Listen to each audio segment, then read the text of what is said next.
You, of course, have been writing so much about this. I want to go to one point in your most recent story, the SOM rule. A lot of people have been citing the SOM rule, which basically is that a market uptick in unemployment, that may be a sign of a recession. But I want to ask you, when we're talking about Jay Powell and the FOMC, do they see unemployment going from record lows up to 4.1%? Is that a concerning uptick, possibly a concerning uptick that would lead to a cut in July or September? Yeah, I think there are two ways to look at that. One is that unemployment is up quite a bit. It's up from about 3.4% at this time last year to 4.1% now. But that has happened over the course of a full year. The SOM rule is a little bit of a shorter look back period than that. And I think what we're seeing is that that has come at the same time that other parts of the job market, other parts of the job data have suggested that this job market still has some resilience. We're still seeing quite a bit of hiring. We are still seeing relatively rapid wage growth, although it's cooled off a lot. Jobless claims have moved quite a bit higher, but they're still relatively low compared to history. And so I think that the Fed is probably taking a look at all of this data, taking it in its totality and saying, this is a reason to remain wary, but not a reason to panic yet.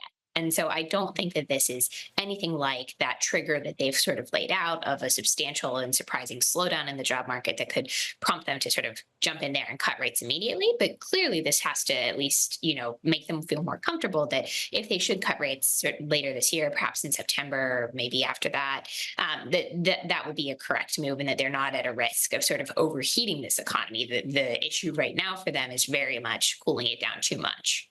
Okay. Coming up, we have some key economic reports. We have CPI.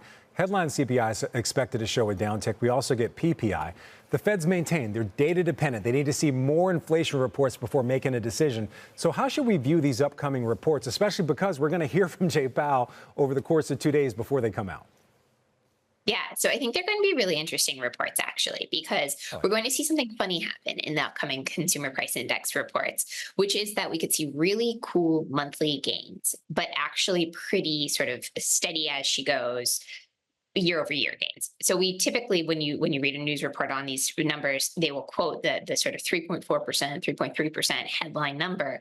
Those numbers are going to just hold steady because we're lapping pretty low readings last year. Now we have what we call a base effect in those numbers. It's really going to be all eyes on those month-over-month numbers, and I suspect we're going to hear something, sort of along those lines from Chair Powell during his testimony this week. I think the Fed is really going to have to focus on what's happening in those sort of incremental updates to CPI rather than looking at the year-over-year numbers that we all typically use as a guide. All right, so we have a couple weeks before this next Fed meeting. It doesn't sound like you're expecting a cut in July, but September is going to be a live meeting. I'm just kind of reading what you're saying right now. As we continue to go, which one of these economic reports are meaningful? Outside the dual mandate, of course, inflation and jobs. But a lot of people have been looking at the ISM numbers saying that might lead the Fed to make a decision. Are there any other economic reports that you're keeping an eye on to try to get some insight, or that you think the Fed and the FOMC that they may look at to say, hey, this is another concerning sign that may lead us to take some action?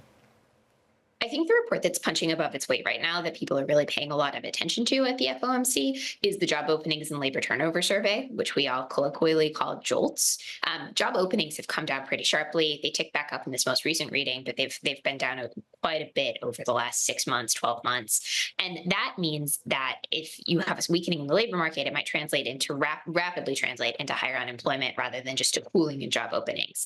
And so that's come up a lot in Fed speeches, and I think it's probably something they're going to keep an eye on going forward. The other big one is the employment cost index.